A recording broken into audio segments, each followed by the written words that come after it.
মানুষে চিন্তা করে আবু কুবাইস একটা, সাফা মনে হয় আর একটা।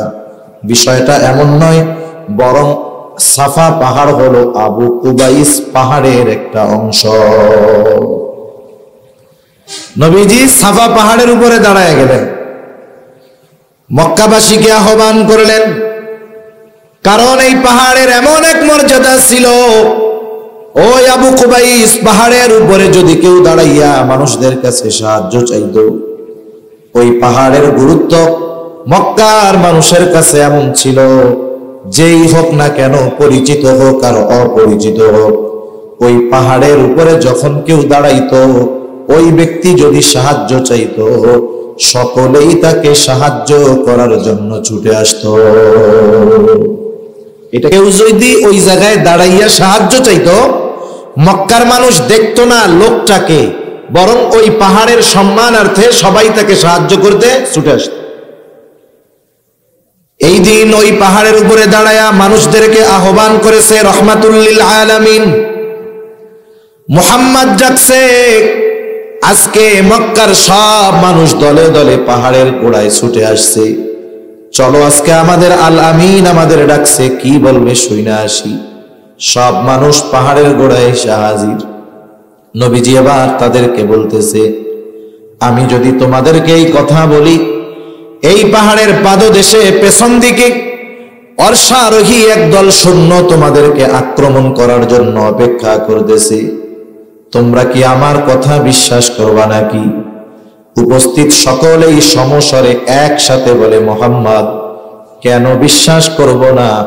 ওই মানুষগুলো নবীজির এই কথা কেন বিশ্বাস করবে? এর কারণটা বলতে গিয়ে বলে, ও মুহাম্মদ, অবশ্যই আমরা তোমার কথা বিশ্বাস করব, কারণ ইতিপূর্বে আমরা তোমাকে কখনো মিথ্যাবাদী পাই নাই।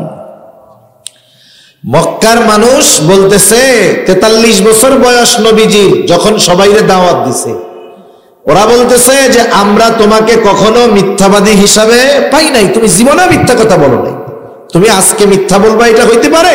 অবশ্যই বিশ্বাস করবে।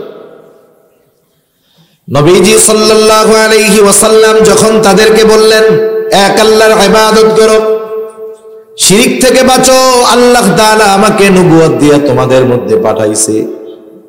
এইবার মক্কার মানুষ নবীজির এই কথা মানলো না।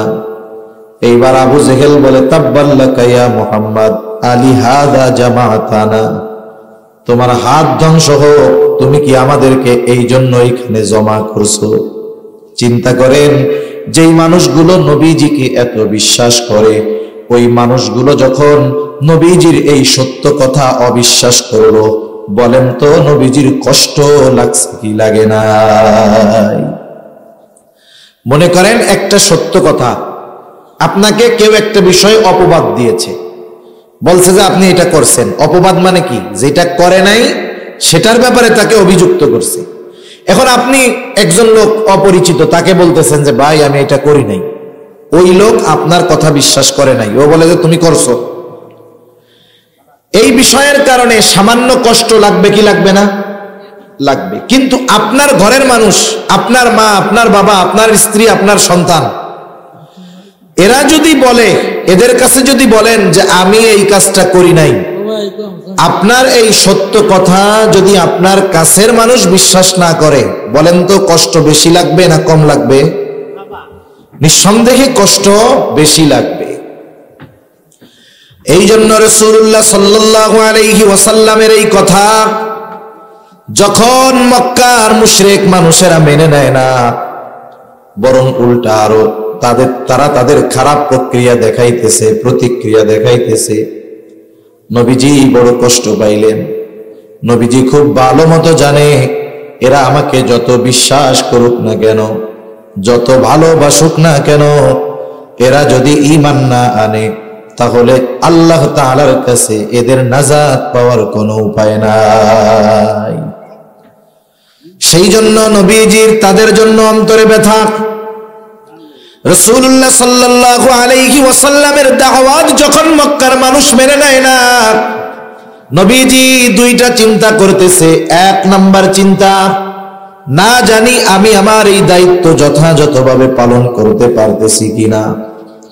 আমার কথাই তো এরা ঈমান আনে না, না জানি এরা আমার কথা বুঝতে পারতেছে কিনা, আমার দায়িত্ব ঠিকমতো পালন হচ্ছে কিনা। 2 নাম্বার, এই মানুষগুলো দূরের কেউ নয়, নবীজির কাছের মানুষ, আপনজন, প্রিয়জন। এরা যদি ঈমান না আনে এদের ঠিকানা হবে জাহান্নাম। মনে করেন একই ক্ষতি যদি আপনার কাছের মানুষের হয়, একই ক্ষতি যদি অপরিচিত আরেকজনের হয়, দুইটাই কষ্টের, কিন্তু বলেন তো বেশি কষ্ট কোনটায় লাগবে? আপনার কাছের মানুষ যদি কোনো ক্ষতিতে পড়ে এটাতে কষ্ট বেশি লাগবে। আপনার সন্তান, আপনার চাচা, আপনার ভাই, আপনার ভাতিজা, এদের যদি ওই ক্ষতিটা হয় কষ্ট বেশি লাগবে। মানুষ হিসাবে অপরিচিত একজনের কষ্ট হলে কষ্ট লাগবে ঠিক, কিন্তু আপনজনের জন্য কষ্টটা বেশি লাগবে, তাই না? আরে 40 বছর আমি যাদের সাথে থাকছি, আমার সাথে এদের এত সম্পর্ক, এরাই আমাকে আল আমিন উপাধি দিয়েছে, এরাই আমাকে as-সাদিক উপাধি দিয়েছে। এই মানুষগুলো যদি এখন ঈমান না আনে, এরা তো আখিরাতে জাহান্নাম ছাড়া এদের কোনো উপায় থাকবে না। নবীজি এই চিন্তায়, খাওয়া দাওয়া কমে গেছে, পেরেশানি টেনশনে খাওয়া দাওয়া কমে গেছে। স্বাভাবিক মানুষ যদি ডিপ্রেশনে ভুগে, টেনশনে ভুগে, খাওয়া দাওয়া ভালো লাগে না, অসুস্থতা পেয়ে বসে দুর্বল হয়ে যায়। নবীজির ওই অবস্থা। আল্লাহ তাআলা নবীজি উম্মতের টেনশনে খাওয়া দাওয়া বাদ দিয়েছেন, অসুস্থ হয়ে গেছেন, চিন্তায় অসুস্থ হয়ে গেছেন। অসুস্থতার মাত্রা কতটা বেশি ছিল যে স্বয়ং আল্লাহ তাআলা ওহী নাজিল করে বলেন, লাআল্লাকা বাখিউন নাফসাকা আল্লা ইয়াকুনু মুমিনিন।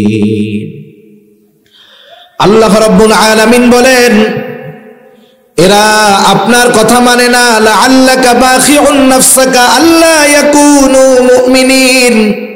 ও হাবিব, এরা ঈমান না আনার কারণে আপনি নিজেকে নিজে মৃত্যু মুখে ঠেলা দিচ্ছেন। এরা ঈমান আনে না, এই টেনশনে আপনি তো নিজের ক্ষতি করে ফেলতেছেন।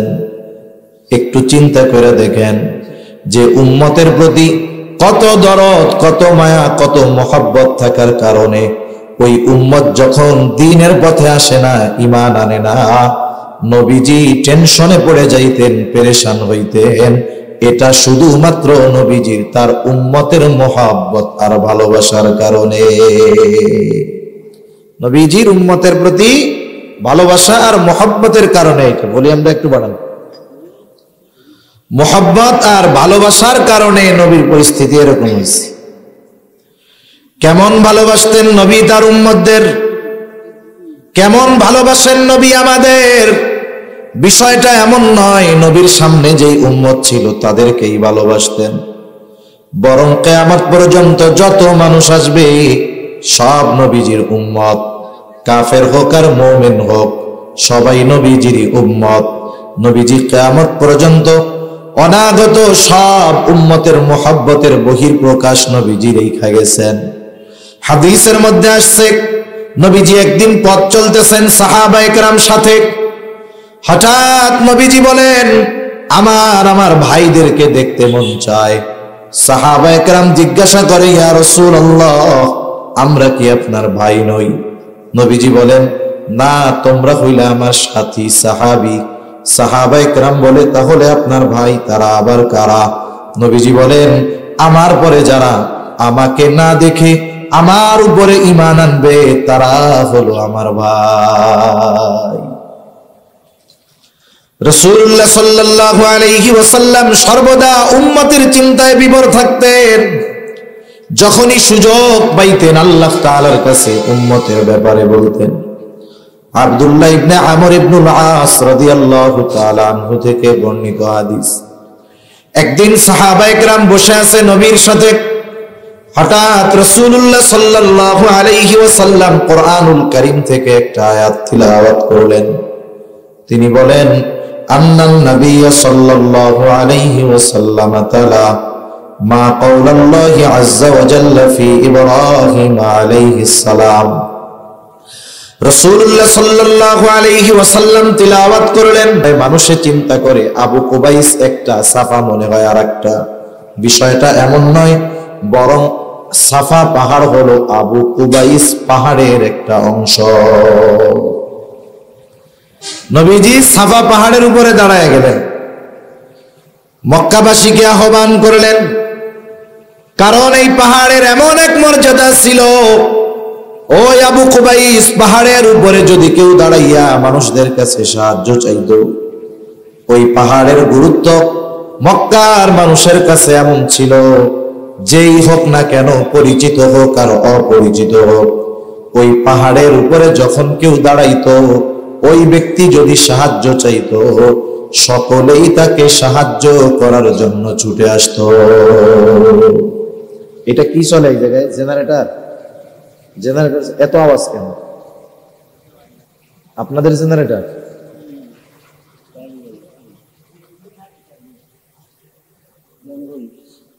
আবু কুবাইস পাহাড়ের এরকম একটা মর্যাদা ছিল যে পরিচিত হোক আর অপরিচিত হোক, কেউ যদি ওই জায়গায় দাঁড়াইয়া সাহায্য চাইতো, মক্কার মানুষ দেখতো না লোকটাকে, বরং ওই পাহাড়ের সম্মানার্থে সবাই তাকে সাহায্য করতে ছুটে আসত। এই দিন ওই পাহাড়ের উপরে দাঁড়ায়া মানুষদেরকে আহ্বান করেছে রহমাতুল লিল আলামিন। মুহাম্মদ ডাকছে, আজকে মক্কার সব মানুষ দলে দলে পাহাড়ের গোড়ায় ছুটে আসছে। চলো আজকে আমাদের আল আমিন আমাদের ডাকছে, কি বলবে শুইনা আসি। সব মানুষ পাহাড়ের গোড়ায় এসে হাজির। নবীজি এবার তাদেরকে বলতেছে, আমি যদি তোমাদেরকে এই কথা বলি, এই পাহাড়ের পাদদেশে পেছন দিকে অশ্বারোহী একদল সৈন্য তোমাদেরকে আক্রমণ করার জন্য অপেক্ষা করতেছে, তোমরা কি আমার কথা বিশ্বাস করবা নাকি? উপস্থিত সকলেই সমস্বরে একসাথে বলে, মুহাম্মদ, কেন বিশ্বাস করব না? ওই মানুষগুলো নবীজির এই কথা কেন বিশ্বাস করবে? এর কারণটা বলতে গিয়ে বলে, ও মুহাম্মদ, অবশ্যই আমরা তোমার কথা বিশ্বাস করব, কারণ ইতিপূর্বে আমরা তোমাকে কখনো মিথ্যাবাদী পাই নাই। মক্কার মানুষ বলতেছে, 43 বছর বয়স নবীজির, যখন সবাইরে দাওয়াত দিছে, ওরা বলতেছে যে আমরা তোমাকে কখনো মিথ্যাবাদী হিসাবে পাই নাই, তুমি জীবনে মিথ্যা কথা বলো নাই, তুমি আজকে মিথ্যা বলবা, এটা হইতে পারে? অবশ্যই বিশ্বাস করবে। নবীজি সাল্লাল্লাহু আলাইহি ওয়াসাল্লাম যখন তাদেরকে বললেন, এক আল্লাহর ইবাদত করো, শিরিক থেকে বাঁচো, আল্লাহ তাআলা আমাকে নবুয়ত দিয়ে তোমাদের মধ্যে পাঠাইছে। এইবার মক্কার মানুষ নবীজির এই কথা মানলো না। এইবার আবু জেহেল বলে, তাব্বাল্লাকা ইয়া মুহাম্মদ, আলি হাদা জামাতানা, তোমার হাত ধ্বংস হোক, তুমি কি আমাদেরকে এই জন্য এখানে জমা করছো? চিন্তা করেন, যেই মানুষগুলো নবীজিকে এত বিশ্বাস করে, ওই মানুষগুলো যখন নবীজির এই সত্য কথা অবিশ্বাস করলো, বলেন তো নবীজির কষ্ট লাগছে কি লাগে না? মনে করেন একটা সত্য কথা, আপনাকে কেউ একটা বিষয় অপবাদ দিয়েছে, বলছে যে আপনি এটা করছেন। অপবাদ মানে কি? যেটা করে নাই সেটার ব্যাপারে তাকে অভিযুক্ত করছে। এখন আপনি একজন লোক অপরিচিত, তাকে বলতেছেন যে ভাই আমি এটা করি নাই। ওই লোক আপনার কথা বিশ্বাস করে নাই, ও বলে যে তুমি করছো। এই বিষয়ের কারণে সামান্য কষ্ট লাগবে কি লাগবে না? লাগবে। কিন্তু আপনার ঘরের মানুষ, আপনার মা, আপনার বাবা, আপনার স্ত্রী, আপনার সন্তান, এরা যদি বলে, এদের কাছে যদি বলেন যে আমি এই কাজটা করি নাই, আপনার এই সত্য কথা যদি আপনার কাছের মানুষ বিশ্বাস না করে, বলেন তো কষ্ট বেশি লাগবে না কম লাগবে? নিঃসন্দেহে কষ্ট বেশি লাগবে। এই জন্য রাসূলুল্লাহ সাল্লাল্লাহু আলাইহি ওয়াসাল্লামের এই কথা যখন মক্কার মুশরিক মানুষেরা মেনে নেয় না, বরং উল্টা আরো তারা তাদের খারাপ প্রক্রিয়া দেখাইতেছে, প্রতিক্রিয়া দেখাইতেছে, নবীজি বড় কষ্ট পাইলেন। নবীজি খুব ভালো মতো জানে, এরা আমাকে যত বিশ্বাস করুক না কেন, যত ভালোবাসুক না কেন, এরা যদি ঈমান না আনে, তাহলে আল্লাহ তাআলার কাছে এদের নাজাত পাওয়ার কোনো উপায় নাই। সেই জন্য নবীজির তাদের জন্য অন্তরে ব্যথা। রাসূলুল্লাহ সাল্লাল্লাহু আলাইহি ওয়াসাল্লামের দাওয়াত যখন মক্কার মানুষ মেনে নেয় না, নবীজি দুইটা চিন্তা করতেছে। এক নাম্বার চিন্তা, না জানি আমি আমার এই দায়িত্ব যথাযথভাবে পালন করতে পারতেছি কিনা, আমার কথাই তো এরা ঈমান আনে না, না জানি এরা আমার কথা বুঝতে পারতেছে কিনা, আমার দায়িত্ব ঠিকমতো পালন হচ্ছে কিনা। দুই নাম্বার, এই মানুষগুলো দূরের কেউ নয়, নবীজির কাছের মানুষ, আপনজন, প্রিয়জন। এরা যদি ঈমান না আনে এদের ঠিকানা হবে জাহান্নাম। মনে করেন একই ক্ষতি যদি আপনার কাছের মানুষের হয়, একই ক্ষতি যদি অপরিচিত আরেকজনের হয়, দুইটাই কষ্টের। কিন্তু বলেন তো বেশি কষ্ট কোনটায় লাগবে? আপনার কাছের মানুষ যদি কোনো ক্ষতিতে পড়ে এটাতে কষ্ট বেশি লাগবে। আপনার সন্তান, আপনার চাচা, আপনার ভাই, আপনার ভাতিজা, এদের যদি ওই ক্ষতিটা হয় কষ্ট বেশি লাগবে। মানুষ হিসাবে অপরিচিত একজনের কষ্ট হলে কষ্ট লাগবে ঠিক, কিন্তু আপনজনের জন্য কষ্টটা বেশি লাগবে, তাই না? হায়রে, 40 বছর আমি যাদের সাথে থাকছি, আমার সাথে এদের এত সম্পর্ক, এরাই আমাকে আল আমিন উপাধি দিয়েছে, এরাই আমাকে as-সাদিক উপাধি দিয়েছে। এই মানুষগুলো যদি এখন ঈমান না আনে, এরা তো আখিরাতে জাহান্নাম ছাড়া এদের কোনো উপায় থাকবে না। নবীজি এই চিন্তায়, খাওয়া দাওয়া কমে গেছে, পেরেশানি টেনশনে খাওয়া দাওয়া কমে গেছে। স্বাভাবিক মানুষ যদি ডিপ্রেশনে ভুগে, টেনশনে ভুগে, খাওয়া দাওয়া ভালো লাগে না, অসুস্থতা পেয়ে বসে দুর্বল হয়ে যায়। নবীজির ওই অবস্থা। আল্লাহ তাআলা নবীজি উম্মতের টেনশনে খাওয়া দাওয়া বাদ দিয়েছেন, অসুস্থ হয়ে গেছেন, চিন্তায় অসুস্থ হয়ে গেছেন। অসুস্থতার মাত্রা কতটা বেশি ছিল যে স্বয়ং আল্লাহ তাআলা ওহী নাজিল করে বলেন, লাআল্লাকা বাখিউন নাফসাকা আল্লা ইয়াকুনু মুমিনিন। আল্লাহ রাব্বুল আলামিন বলেন, এরা আপনার কথা মানে না, লাআল্লাকা বাখিউন নাফসাকা আল্লা ইয়াকুনু মুমিনিন। ও হাবিব, এরা ঈমান না আনার কারণে আপনি নিজেকে নিজে মৃত্যু মুখে ঠেলা দিচ্ছেন। এরা ঈমান আনে না, এই টেনশনে আপনি তো নিজের ক্ষতি করে ফেলতেছেন। একটু চিন্তা করে দেখেন যে উম্মতের প্রতি কত দরদ, কত মায়া, কত মহব্বত থাকার কারণে ওই উম্মত যখন দ্বীনের পথে আসে না, ঈমান আনে না, নবীজি টেনশনে পড়ে যাইতেন, পেরেশান হইতেন। এটা শুধুমাত্র নবীজির তার উম্মতের মহব্বত আর ভালোবাসার কারণে। নবীজির উম্মতের প্রতি ভালোবাসা আর মহব্বতের কারণে। এটা বলি আমরা একটু বাড়ান, মহব্বত আর ভালোবাসার কারণে নবীর পরিস্থিতি এরকম হয়েছে। কেমন ভালোবাসতেন নবী তার উম্মতদের, কেমন ভালোবাসেন নবী আমাদের। বিষয়টা এমন নয় নবীর সামনে যেই উম্মত ছিল তাদেরকেই ভালোবাসতেন, বরং কিয়ামত পর্যন্ত যত মানুষ আসবে সব নবীজির উম্মত, কাফের হোক আর মুমিন হোক, সবাই নবীজিরই উম্মত। নবীজি কিয়ামত পর্যন্ত অনাগত সব উম্মতের মহব্বতের বহিঃপ্রকাশ নবীজি রেখে গেছেন। হাদিসের মধ্যে আসছে, নবীজি একদিন পথ চলতেছেন সাহাবায়ে কেরাম সাথে, হঠাৎ নবীজি বলেন, আমার ভাইদেরকে দেখতে মন চায়। সাহাবায়ে কেরাম জিজ্ঞাসা করে, ইয়া রাসূলুল্লাহ, আমরা কি আপনার ভাই নই? নবীজি বলেন, না, তোমরা হইলে আমার সাথী সাহাবী। সাহাবায়ে কেরাম বলে, তাহলে আপনার ভাই তারা আবার কারা? নবীজি বলেন, আমার পরে যারা আমাকে না দেখে আমার উপরে ঈমান আনবে তারা হলো আমার ভাই। রাসূলুল্লাহ সাল্লাল্লাহু আলাইহি ওয়াসাল্লাম সর্বদা উম্মতের চিন্তায় বিভোর থাকতেন। যখনই সুযোগ পাইতেন আল্লাহ তাআলার কাছে উম্মতের ব্যাপারে বলতেন। আব্দুল্লাহ ইবনে আমর ইবনুল আস রাদিয়াল্লাহু তাআলা আনহু থেকে বর্ণিত হাদিস, একদিন সাহাবায়ে কেরাম বসে আছে নবীর সাথে, হঠাৎ রাসূলুল্লাহ সাল্লাল্লাহু আলাইহি ওয়াসাল্লাম কোরআনুল কারীম থেকে একটা আয়াত তিলাওয়াত করলেন। তিনি বলেন, আন্নান নবী সাল্লাল্লাহু আলাইহি ওয়াসাল্লাম তাআলা মা কাওলাল্লাহি আযজা ওয়া জাল্লা ফি ইব্রাহিম আলাইহিস সালাম। রাসূলুল্লাহ সাল্লাল্লাহু আলাইহি ওয়াসাল্লাম তিলাওয়াত করলেন। মানুষে চিন্তা করে আবু কুবাইস একটা, সাফা মনে হয় আরেকটা। বিষয়টা এমন নয়, বরং সাফা পাহাড় হলো আবু কুবাইস পাহাড়ের একটা অংশ। নবীজি সাফা পাহাড়ের উপরে দাঁড়ায় গেলেন, মক্কাবাসীকে আহ্বান করলেন।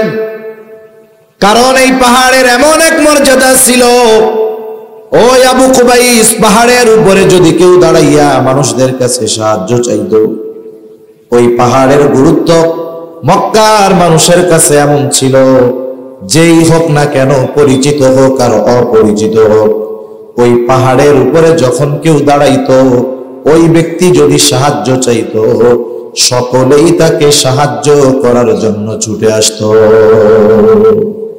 এটা কি চলে এই জায়গায়? জেনারেটর এত আওয়াজ কেন? আপনাদের জেনারেটর?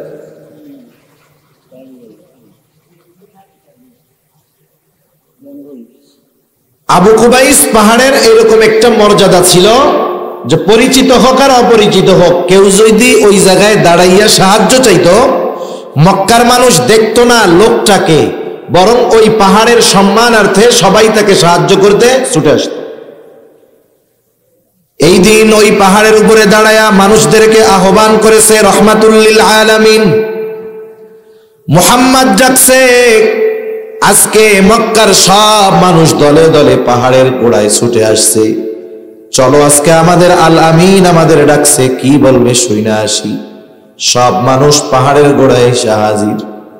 নবীজি এবার তাদেরকে বলতেছে, আমি যদি তোমাদেরকে এই কথা বলি, এই পাহাড়ের পাদদেশে পেছন দিকে অশ্বারোহী একদল সৈন্য তোমাদেরকে আক্রমণ করার জন্য অপেক্ষা করতেছে, তোমরা কি আমার কথা বিশ্বাস করবা নাকি? উপস্থিত সকলেই সমস্বরে একসাথে বলে, মুহাম্মদ, কেন বিশ্বাস করব না? ওই মানুষগুলো নবীজির এই কথা কেন বিশ্বাস করবে? এর কারণটা বলতে গিয়া বলে, ও মুহাম্মদ, অবশ্যই আমরা তোমার কথা বিশ্বাস করব, কারণ ইতিপূর্বে আমরা তোমাকে কখনো মিথ্যাবাদী পাই নাই। মক্কার মানুষ বলতেছে, 43 বছর বয়স নবীজি যখন সবাইরে দাওয়াত দিছে, ওরা বলতেছে যে আমরা তোমাকে কখনো মিথ্যাবাদী হিসাবে পাই নাই, তুমি জীবনে মিথ্যা কথা বলো নাই, তুমি আজকে মিথ্যা বলবা, এটা হইতে পারে? অবশ্যই বিশ্বাস করবে। নবীজি সাল্লাল্লাহু আলাইহি ওয়াসাল্লাম যখন তাদেরকে বললেন, এক আল্লাহর ইবাদত করো, শিরিক থেকে বাঁচো, আল্লাহ তাআলা আমাকে নবুয়ত দিয়ে তোমাদের মধ্যে পাঠাইছে। এইবার মক্কার মানুষ নবীজির এই কথা মানলো না। এইবার আবু জেহেল বলে, তাব্বাল্লাকা ইয়া মুহাম্মদ, আলি হাদা জামাতানা, তোমার হাত ধ্বংস হোক, তুমি কি আমাদেরকে এই জন্য এখানে জমা করছো?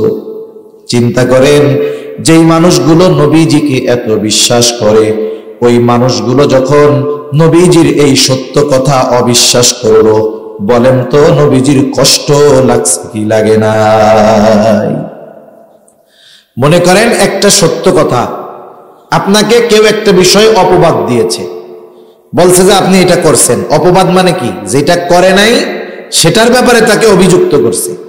এখন আপনি একজন লোক অপরিচিত, তাকে বলতেছেন যে ভাই আমি এটা করি নাই। ওই লোক আপনার কথা বিশ্বাস করে নাই, ও বলে যে তুমি করছো।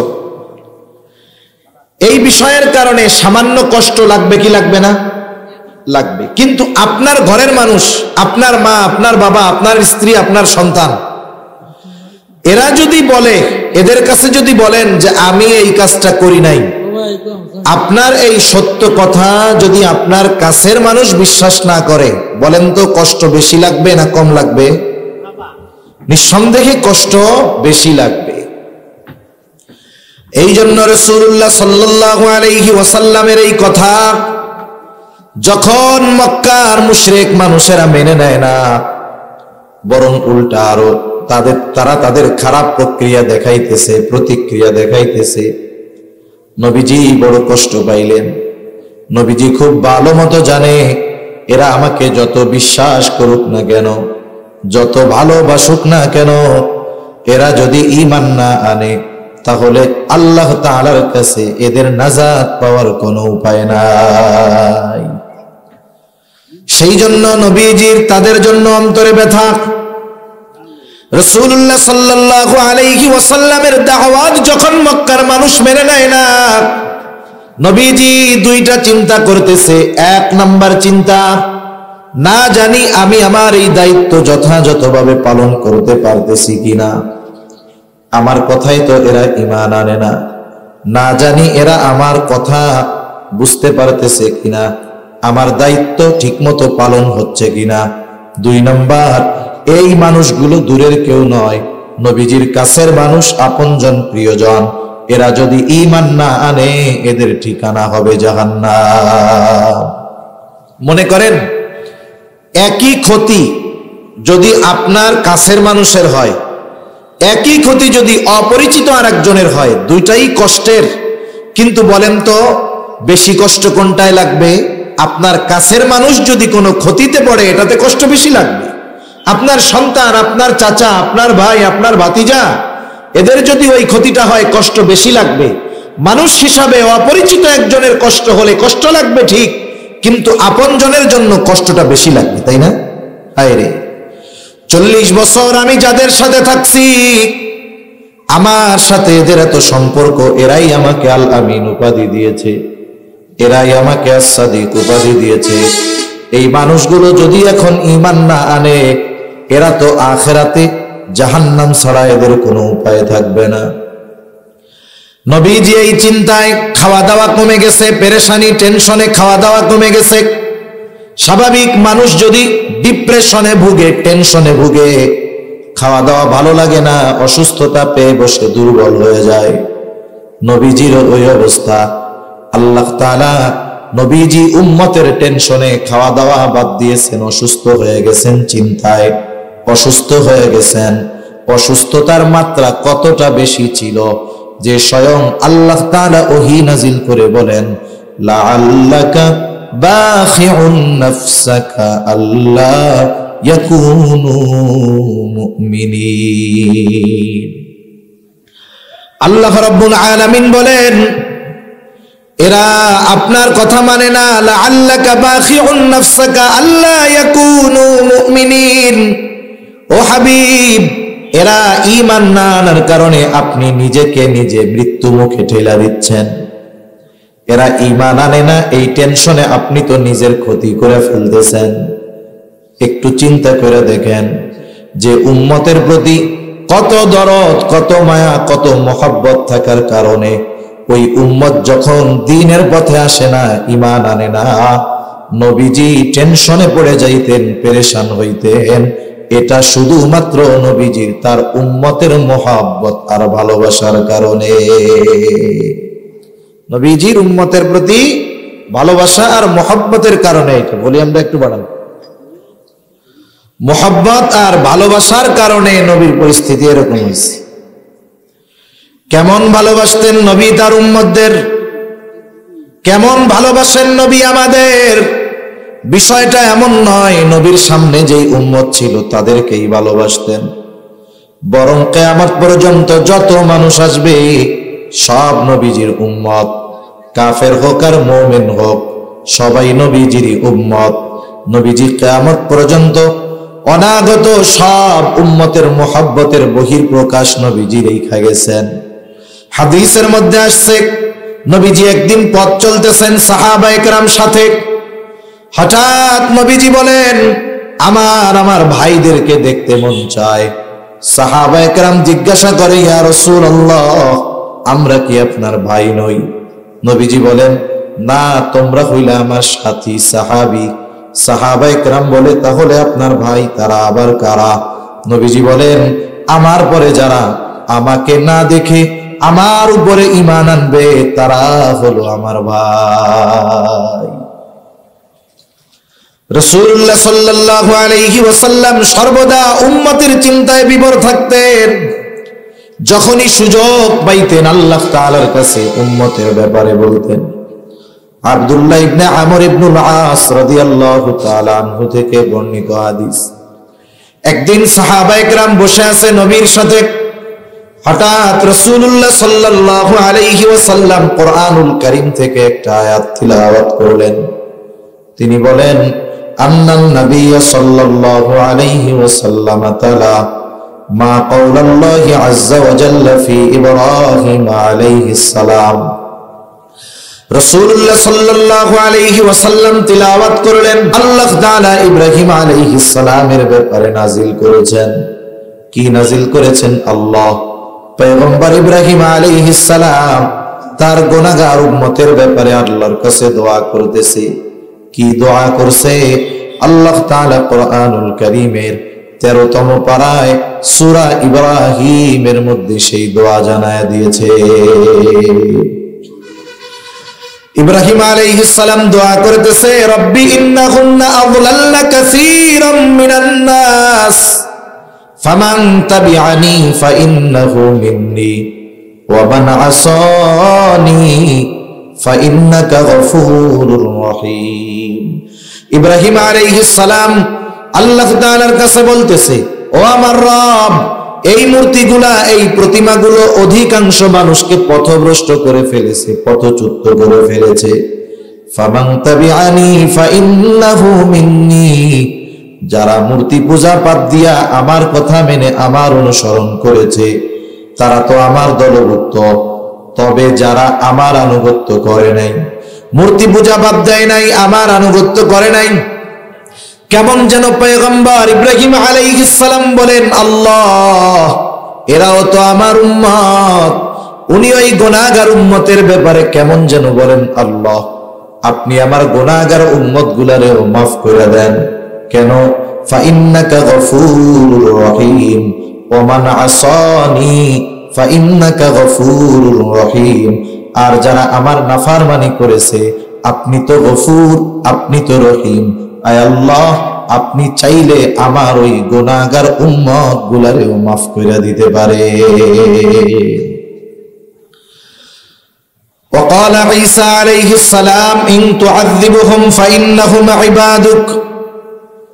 ঈসা আলাইহিস সালাম তার গুনাহগার উম্মতের জন্য দোয়া করছে, বলতেছে, ইন তুআযিবুহুম ফাইন্নাহুম ইবাদুক, আপনি যদি তাদেরকে শাস্তি দেন তারা তো আপনারই বান্দা। ওয়া ইন তাগফির লাহুম, আর যদি আপনি তাদের ক্ষমা করে দেন, মাফ করে দেন, ফাইন্নাকা আনতাল আজিজুল হাকীম, আপনি তো মহাপরাক্রমশালী, মহাপ্রজ্ঞাময়। আপনি যদি চান আমার ওই গুনাহগার উম্মত, আপনার ওই গুনাহগার বান্দাকে আপনি ক্ষমা করে দিতে পারে। দুই নবী তার গুনাহগার উম্মতের জন্য আল্লাহ তাআলার কাছে দোয়া করলেন। নবীজির অন্তরেও তার গুনাহগার উম্মতের চিন্তা উদিত হলো। এইবার নবী তার গুনাহগার উম্মতের জন্য দোয়া করতেছে। ফারাফা ইয়াদাইহি ওয়া ক্বালা আল্লাহুম্মা উম্মতি উম্মতি ওয়া বাকা। নবীজি দুই হাত উঁচু করে আল্লাহ তাআলার কাছে বলতেছে, আল্লাহুম্মা উম্মতি উম্মতি, আয় আল্লাহ আমার উম্মত, আমার উম্মত। এই কথা বলতেছে আর চোখ দিয়ে অঝরধারায় পানি পড়তেছে। রাসূলুল্লাহ সাল্লাল্লাহু আলাইহি ওয়াসাল্লাম শুধু বলেন আল্লাহুম্মা উম্মতি উম্মতি, আর কিছু বলেন না। কিন্তু নবীজি মূলত কি বলতে চায় বলেন তো? দুনিয়ার কেউ জানুক আর না জানুক, দুনিয়ার কেউ বুঝুক আর না বুঝুক, মূলত নবীজি কি বলতে চায় যিনি বোঝেন, যিনি জানেন তিনি কে? আল্লাহ তাআলা জানে নবী কি বলতে চায়। এরপরে আল্লাহ তাআলা জিবরাইল আলাইহিস সালামকে পাঠিয়ে দিলেন, যাও জিবরাইল মুহাম্মাদের কান্নার কারণ জিজ্ঞাসা করো। জিবরাইল আলাইহিস সালাম রাসূলুল্লাহ সাল্লাল্লাহু আলাইহি ওয়াসাল্লামের কাছে আয়েশা বলে, আপনি কেন কান্না করেন? আপনার কান্নার কারণ আল্লাহ জানতে চায়। যদিও তিনি সব জানেন, এরপরেও তিনি জানতে চান। নবীজি জিবরাইল আলাইহিস সালাতু ওয়াস সালামের কাছে কান্নার কারণটা খুলে বললেন, গুনাহগার উম্মতের জন্য যা বলার সব কিছু বললেন।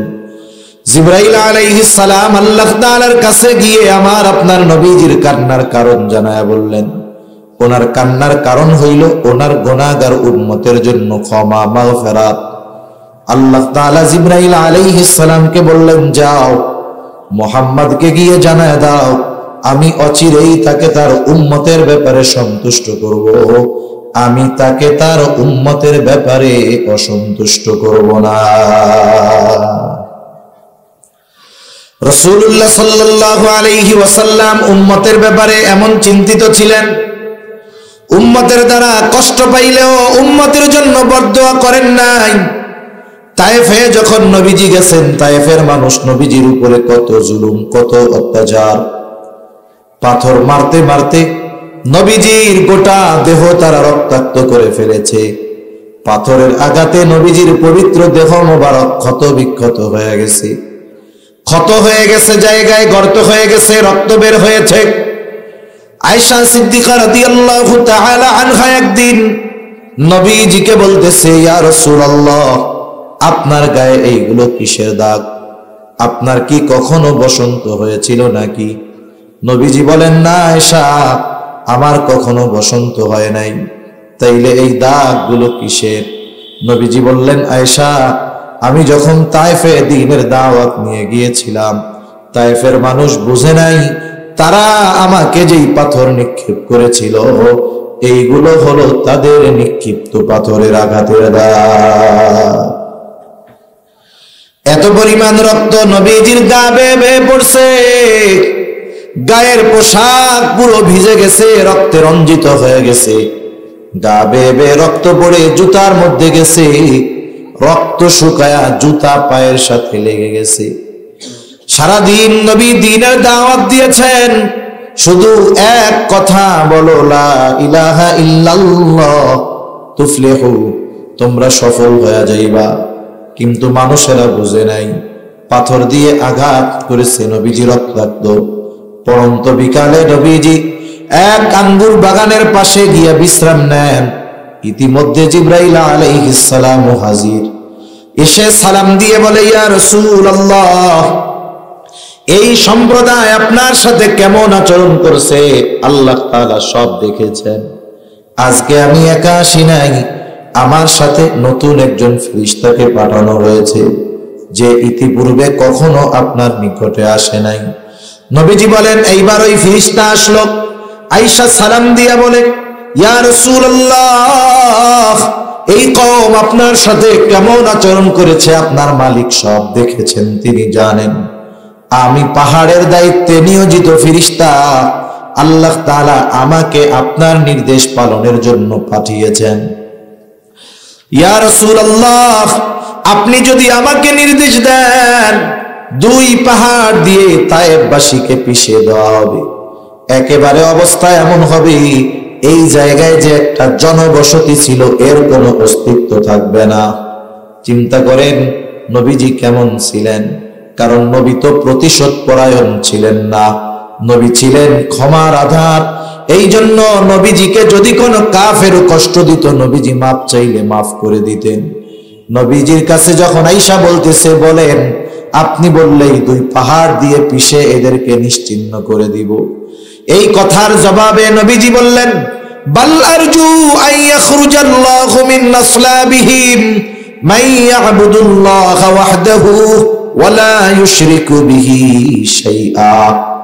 নবীজি বললেন, শোনো, আমি তো আল্লাহ তাআলার কাছে এই মানুষগুলোর ব্যাপারে এই আশা পোষণ করি যে আল্লাহ তাআলা এই মানুষগুলোর মধ্য থেকে এমন এক প্রজন্ম বের করবে, এমন এক জাতি বের হবে যারা এক আল্লাহর ইবাদত করবে, তার সাথে কারো শরীক করবে না। আর আমরা যদি প্রতিশোধ নেওয়ার সুযোগ পাই তাহলে কি করি? 10 বছর আগে একজন আমাকে কথা দিয়ে কষ্ট দিছে, এখন আমার একটু পাওয়ার হয়েছে, আমি ওই 10 বছর আগের কথার প্রতিশোধ নেওয়ার চেষ্টা করি, ঠিক কিনা বলেন? সেজন্য আমরা ক্ষমার গুণে গুণান্বিত হব। যে বিষয়গুলো ক্ষমা করলে শরীয়তের কোনো সমস্যা নাই, এই ধরনের বিষয়গুলো যদি ক্ষমা করতে পারি, এর দ্বারা আল্লাহ তাআলা আমাকে আপনাকে আরো ভালো কিছু দিবে ইনশাআল্লাহ। নবীজির উম্মতের প্রতি দরদের কারণে, উম্মতের দ্বারা আঘাতপ্রাপ্ত হওয়ার কারণে নবীজি কষ্ট দেন নাই, বদদোয়া দেন নাই, বরং তাদের জন্য আরো আশা করেছেন এরাও ভালো হবে অথবা এদের পরবর্তী প্রজন্ম ভালো হয়ে যাবে। এটা মহব্বত, ভালোবাসার কারণে। যখন উম্মত নবীজির কথা শুনতো না, নবীজি চিন্তিত হইতেন উম্মতের জন্য। এই জন্য নবী উপমা দিতেন, তোমাদের মধ্যে আর আমার মধ্যে উপমা হলো ওই ব্যক্তির ন্যায় যে আগুন জ্বালাইলো। এখন তো শহর সব জায়গায় কারেন্ট আছে, আলো আছে, এরপরেও মাঝে মধ্যে দেখবেন সময় আসে, বিশেষ করে ফসলের সময়, লাইট জ্বালাইলে চতুর্দিক দিয়ে পোকা আসে কি আসে না? এত আলো চতুর্দিকে, তারপরেও আসে। আগে যখন কারেন্ট ছিল না, অন্ধকারে যদি আগুন জ্বালানো হইতো, চতুর্দিকের সব পোকা এসে হাজির। শুধু আসতো তা নয়, লাফ দিয়া ওই আগুনের মধ্যে পড়া নিজে পুড়তো আর মরতো। যিনি আগুন জ্বালাইছেন, নবীজি বলেন, সে হাত দিয়া আগুন পোকামাকড় গুলাকে সরায়া দেয়, কীট পতঙ্গ গুলাকে সরায়া দেয়, তারা তো সরেই না, বরং লাফ দিয়া আগুনে পড়ে আর মরে। নবীজি বলেন, আমি তোমাদের কোমর ধরে ধরে জাহান্নামের দিক থেকে টেনে আনি, আর তোমরা আমার হাত থেকে ছুটে ওই দিকে তোমরা পালাও, জাহান্নামের দিকে চলে যাও। কতটা দরদ উম্মতের জন্য থাকলে নবীজি এইরকম উপমা দিতে পারেন। এই নবীর ভালোবাসা আমাদের জন্য সর্বোচ্চ। নবী আমাকে আপনাকে এত বেশি ভালোবাসে যে আমার আপনার মা বাবাও আমাকে আপনাকে এত ভালোবাসে না। মনে করতে পারেন যে মা বাপ বেশি ভালোবাসে, তা না। একটা মানুষ আমারে আপনারা যে বেশি ভালোবাসে, এটা বুঝবেন কেমনে? বুঝবো কেমনে? এটা বুঝার মাধ্যম হলো, আমার বিপদে যখন সে আমার পাশে থাকবে, বুঝবো সে আমাকে ভালোবাসে, ঠিক না? একজন শুধু মুখ দিয়ে বলে, ভাই আপনারে অনেক ভালোবাসি, অনেক ভালোবাসি, কিন্তু যখন বিপদ আসে সে সবার আগে পালায়। এই লোক যদি আপনাকে আমাকে আইসা বলে যে আমি খুব ভালোবাসি আপনারে, আপনি কি মানবেন? এটা বলবেন না যে তুমি মিয়া মিথ্যা কথা কও, চিটিংবাজি করো, চাপাবাজি করতেছ। তুমি যদি ভালোবাসতা, ওই বিপদে সবাই চলে গেলেও তুমি আমার পাশে থাকতা, কিন্তু বিপদে পড়ছি, আমার অপরিচিত মানুষ আমারে সাহায্য করছে, তুমি আমার ভালোবাসার মানুষ, ডাইনে বামে তাকায় দেখি তোমরা কেউ নাই। ওই লোকগুলা এসে যদি আপনারে পরে বলে যে আপনারে খুব ভালোবাসি, মানবেন? জোরে বলেন না, মানবেন? মানবেন না। তাহলে প্রকৃত ভালোবাসে যে বড় মুসিবতে পাশে থাকে সে। এ দুনিয়ার মুসিবত, এ দুনিয়ার বিপদ কোনো বিপদ নয়, এ দুনিয়ার মুসিবত কোনো বড় মুসিবত নয়। বড় মুসিবত হবে কিয়ামতের দিন। ওই দিন সবচাইতে বড় মুসিবত। ওই দিন মুসিবতটা এত বড় যে নিজের মা তার সন্তানকে চিনবে না। আল্লাহ তাআলা কোরআনুল কারীমের মধ্যে বলেন, ইয়াউমা ইয়াফিরুল মারউ মিন আখিহি ওয়া উম্মিহি ওয়া আবিহি ওয়া সাহিবাতিহি ওয়া বানিহি লিকুল্লি ইমরিইন মিনহুম ইয়াউমা ইযিন শা'নুন ইউগনি। আল্লাহ তাআলা বলেন, কিয়ামতের দিন ভাই ভাইয়ের থেকে পলায়ন করবে, ওয়া উম্মিহি ওয়া আবিহি, পিতামাতার থেকে পলায়ন করবে, ওয়া সাহিবাতিহি ওয়া বানিহি, স্ত্রী সন্তানদের থেকে পলায়ন করবে। প্রত্যেকটা মানুষ সেই দিন নিজের চিন্তায় বিভোর থাকবে।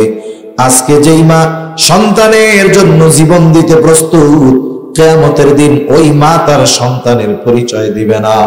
যেই বাবা সন্তানের জন্য রক্ত পানি বানায়া সন্তানের মুখে হাসি ফুটায়, কিয়ামতের দিন ওই বাবা তার সন্তানকে চিনবে না। ওই দিন সবাই নিজের চিন্তায় বিভোর থাকবে।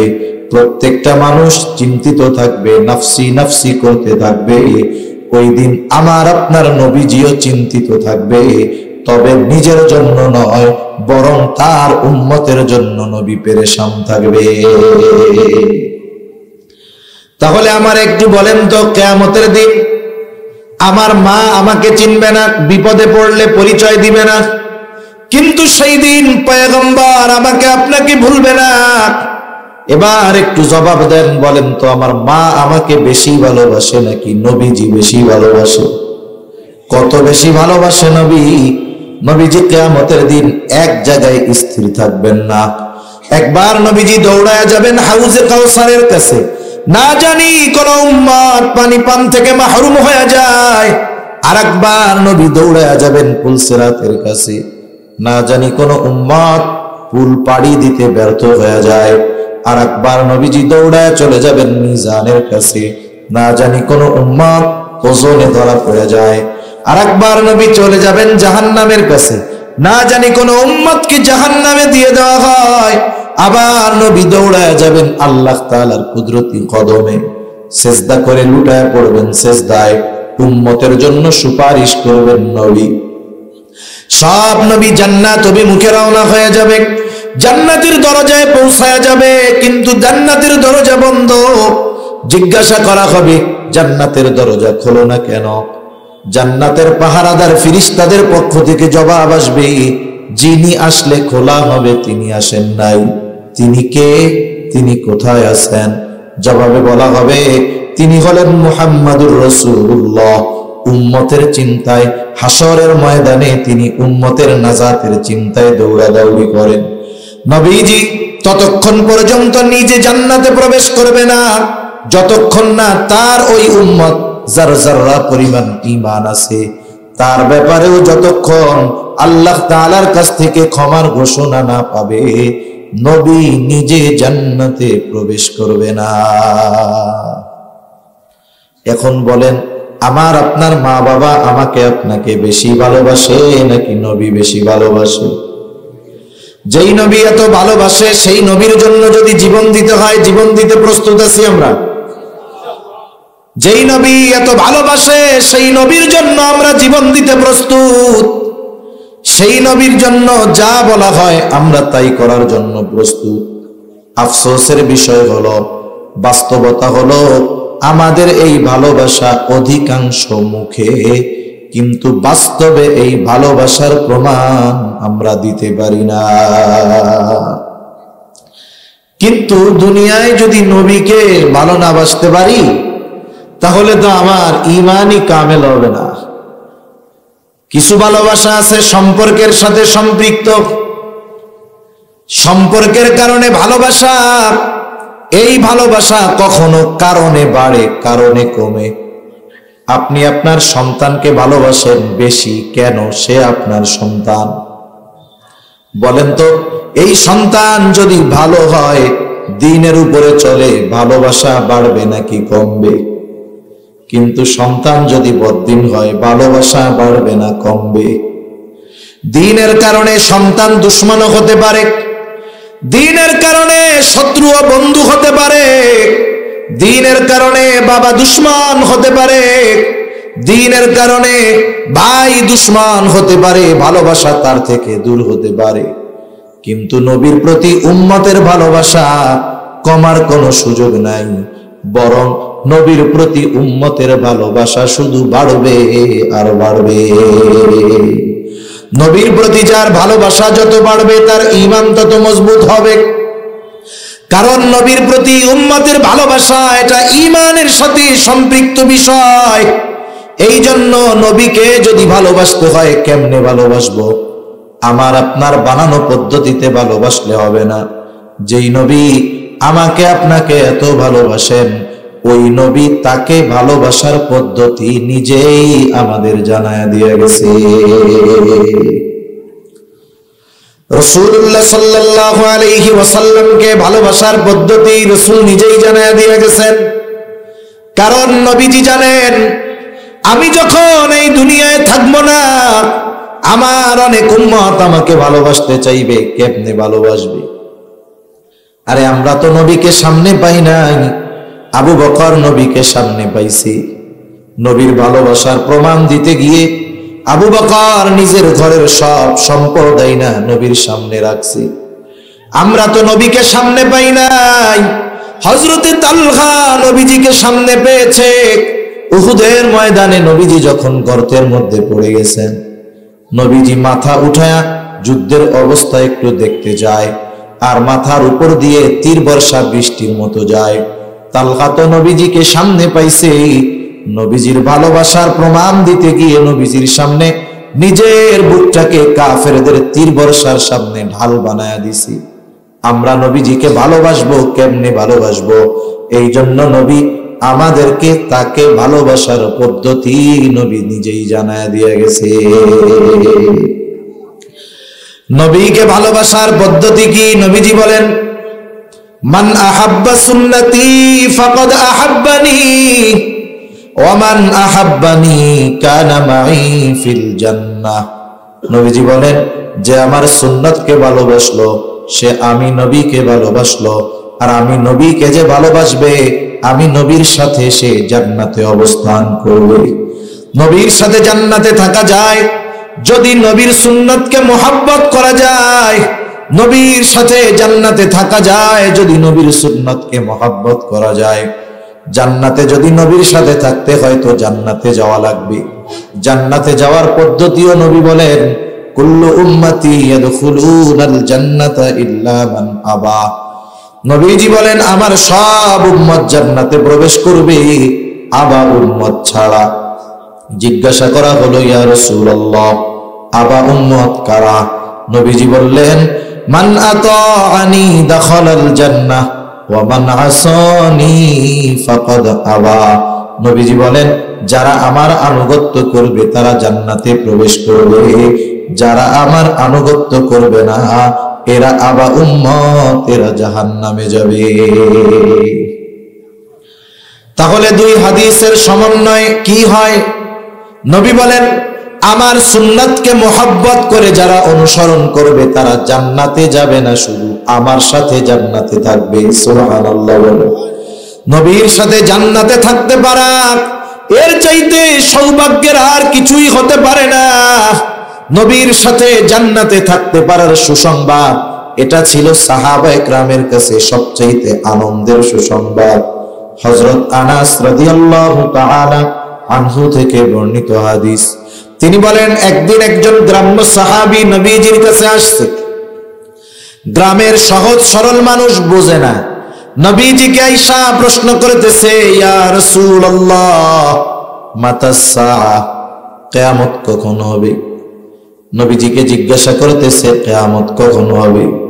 নবীজি এই লোকের প্রশ্নের ভাব দেখে পাল্টা তাকে প্রশ্ন করলেন, মা আ'দাত্তা লাহা, তুমি যে কিয়ামতের জন্য অপেক্ষা করতেছো, তুমি কিয়ামতের জন্য কি পাথেয় সংগ্রহ করছো? লোকটা গ্রাম্য মানুষ, সহজ সরল মানুষ, কোন কৃত্রিমতা নাই, লৌকিকতা নাই। জবাবে বলতেছে, আমি আল্লাহ এবং তার রাসূলকে ভালোবাসি। নবীজি এই লোকের এই প্রশ্নের জবাবে বলতেছে,